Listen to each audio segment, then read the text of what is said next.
Yep, part of the fragrance journey is hauling, going on hauls, TJ Maxx, Marshalls, Burlington, Nordstrom Rack, keeping your eye out for those cheapy golds and those hidden gems and sometimes niche pop-ups. Today I'm going to talk to you about some of my finds, a little bit of my journey, maybe some tips. I don't know, you could take it how you want it. You're your own person. I can't tell you how to spend your money. I can only tell you my experience. If you like fragrance talk, reviews and all that type of stuff, and that's your jam, definitely hit that subscribe, comment below, hit that like button, and yeah, hit that bell, and every time I drop some new content, you'll be notified. I will thank you forever, and you will be dear to my heart. With that said, today I figured, having my first cup of coffee, just wiped the crusties out my eyes, and just felt like talking about some of my experience. It have to do with fragrances I picked up during what we call fragrance hauls. And we go to TJ Maxx, Marshalls, and all those stores above. And now hauling is one of probably the most exciting things to do. There's something about the thrill of not knowing what you're going to end up with that becomes a major addiction. Now, I've learned after a year that you could build quite the collection. Now, if you're new into fragrances or somebody that's just becoming a collector, it is an awesome way to build your bottle collection and grab some amazing finds, I will say that. But it does come with a price. Just because you're getting things cheaper doesn't mean that it doesn't add up. And are you really getting fragrances that you like and you're gonna wear? And some people like just the amount of bottles they have. It gives them this feeling of like, you know, you're looking at your wall, it's almost like looking at a bunch of trophies. And that's awesome, I've been there. And I can't tell you what to do. This is not about that. Because I would be a hypocrite if I said, don't do that, because I've done that. But with that said, you know, along the journey, if you're becoming a collector and you're really that into fragrances, you're gonna realize, man, a lot of this stuff just sits on the shelves. Or damn, a lot of these are redundant. So I've learned that quickly. And personally, where I'm at in my collection, it's not really about the numbers anymore. It's about quality over quantity. So, but let me show you some fragrances that I have gotten along the way that I've built my collection with. Fragrance number one is no stranger. Jeremy Fragrance talks about this like it's a niche fragrance, but it's a classic, and it's Nautica Voyage. It's fresh, it's clean, it's out the shower jelly, cucumber melon-esque, very pleasant to the nose, non-offensive. I don't think many are gonna dislike this. Great gym, office scent. To me, I guess it leans more warmer weather, but I've grabbed this whenever I want, any season, because it's just an easy, dumb reach. But you see these at the rack stores non-stop, and it should be, it's a staple in the collection, even though it's a cheapie. Awesome grab, and they're always at a rack store. It's number two, another gem that pops up from time to time. I haven't seen it as much anymore, but is a classic in the line of Coach. And it's Coach for Men. Another one, great, dumb reach, cheapie, and I mean, you still can find this for almost like full price on certain websites, which I wouldn't spend. I mean, if you keep your eyes out on discounters and off in the rack stores, I mean, this popped up, I think I got it for like 15 bucks about a year ago. But it's one of those fragrances that I have others that are like it, but I keep it around because it is a nostalgic fragrance. I used to wear it a lot, and I still do reach for it from time to time when I'm doing errands. I mean, you could dress this up. It's a hangout fragrance. I mean, if you see this out and about, it's a great one to have in your collection. Fragrance number three, TLTG Reviews, Ross talks about this a lot. It's his favorite blue, and it has become one of my favorite blues, and it's cheap as hell. You can find this. I haven't seen it as much at the rack stores, and that's the thing about these rack stores is You might see Aqua Essential Blue every single time, not grab it, and then all of a sudden it's missing in action. That's the thing with these rack stores, except for a few of them on this that are just repetitive. You'll see them in abundance most of the time, well, especially in my rack stores. But Essential Blue, getting back to it, is just another one, an easygoing, great starter blue fragrance, anytime blue fragrance. I shouldn't even just say it that way. You can dress it up. It's great for hanging out. In high heat on my skin, it's a little bit denser of a blue. It's not super fresh. To me, it's more sophisticated, classier kind of blue fragrance.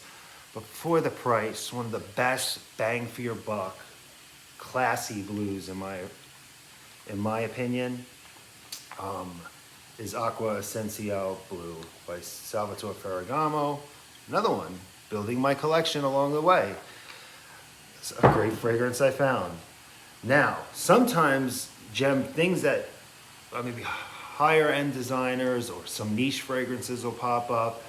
I was in a TJ Maxx or a Ross, I think a Ross, during the holidays, the past holidays, and my personal rack stores never have crap. They're just garbage. So when things pop up, it's like seeing a unicorn. And I saw this for a very good price. And sometimes it's in and around the price you could get it on a discounter, but there's something about the thrill and the hunt and then seeing it in person and you're like, wow, this is in a Ross right now or a TJ Maxx. And it was Prada L'Homme Bleu. I love this fragrance. I was out of it. It's, just that soapy linen type fresh fragrance, iris going through it. On discounters, I'm sure you get, it's probably between the 50, 60 range, maybe 40s, depending upon where it pops up. But I think I got this for 30 something bucks. And I was like a kid in a candy store excited. So yeah, from time to time you get some really good pop-ups. So that's another thing that makes this very addicting. I see this every single time, one of my favorite cheapies ever. You would never expect this thing to smell unique, awesome. I get compliments, if that's your thing, out the ass when I wear this. And my ex, with all the fragrances I had, they could have been, whether they were high-end, these friggin' hype beasts that are out there. When I wore this, she always was like, damn, you smell awesome. You smell so good. And she was like addicted to my neck. And anytime I'm out and about, somebody says, wow, you smell great. And it's Sean John's 3 a.m., 100 mil, 20 bucks in rack stores. It's always sitting there. And it's so good. Hold on. Best atomizer in the gizane. Boom. Pressurized. This fresh gin and tonic. Unique. Oh, it's just so good for what it is. Not the best performer, but decent 5-6 hours on my skin. But the scent profile is so good. Just great fresh. You could dress it up. Great for hanging out. Even like a date night, I would say, on a spring, summer evening. Sean John 3 a.m. Definitely a grab. That is awesome. Sean John makes some great fragrances. Another one pops up, super hypebeast. Not my favorite scent in the world, but a great one to have. And I picked it up because, I do wear it from time to time. It's just not my personal favorite scent profile. And it's Mont Blanc Explorer, no stranger. I found a little bottle sitting there. It was on clearance. I got this for 20 bucks. And what is this, a little 50 mil? Little 30 mil. Perfect for me because it's like I said, the scent profile is not something I really love. People compare it to Aventus, and yes, it is in that realm 100%. Aventus goes off a little bit in its own direction, but this is, if you want to know what Aventus smells like, before you buy a bottle of Aventus, I would rock Mont Blanc Explorer. Another hidden gem. Last but not least, this was one of my favorite pickups. I tend to be and it'll be on my channel a lot, I like classic vintage 80s, 70s, those classic, I guess you would say manly man fragrances. And you got Perry Ellis Portfolio, this is the blue bottle. And I got this, I think, on clearance for like 10 bucks. If you like Drakkar Noir, it's in that same vein, maybe a bit modernized. Performs about 7 to 8 hours actually on my skin. It's a barbershop fougere, that soapy, fresh Drakkar Noir-esque vibe. I love it. So good. I wear it, very comforting, those barbershop fougères to me, but I've seen it at the rack stores. Now, so that's the thing. If you're getting into it, it's definitely a great way to save, and you could get some hidden gems. My experience is to say this, is it's super exciting. And especially when you get the itch and you're like finding stuff and like you watch reviewers like myself or Ross at TLTG Reviews that got me really into this. Thanks, Ross. I think I've mentioned this to him before, but it was really exciting to watch him do it, see his finds, and then go out there and then start doing it as a collector and somebody that's very into fragrance. You could get very, very, very in deep. Now I'm at a point that I still go look. The itch will never go away, I don't think, but I'm not as impulsive. And that's the thing. It's like, learn to, maybe step back a little bit and not be, oh my God, let me grab this one, and then all of a sudden you have like 3 fragrances that all smell the same, and then only one you kind of wear, and the other 2 just sit there. Then you're kind of stuck with these like fragrances that you just don't wear, and hey, maybe you like that. For a while I did, until recently. You grow on your own, at your own speed during any hobby, and you get tired of it at some points, and sometimes you don't. Everybody's different.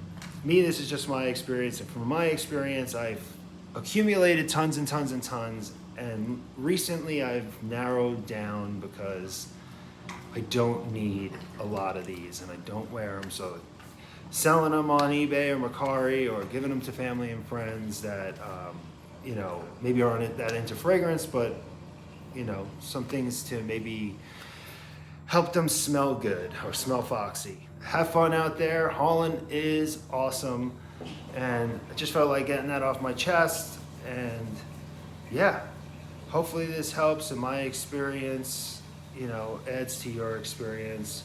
Keep your eyes out there when you're at the rack stores. Even niche pops up. I've seen some Manceras, I've seen Creeds, I've seen some high-end designers. You really can luck out. Sometimes the prices aren't even that great, but sometimes you get a Creed that pops up that's under $100, and you're like, whoa.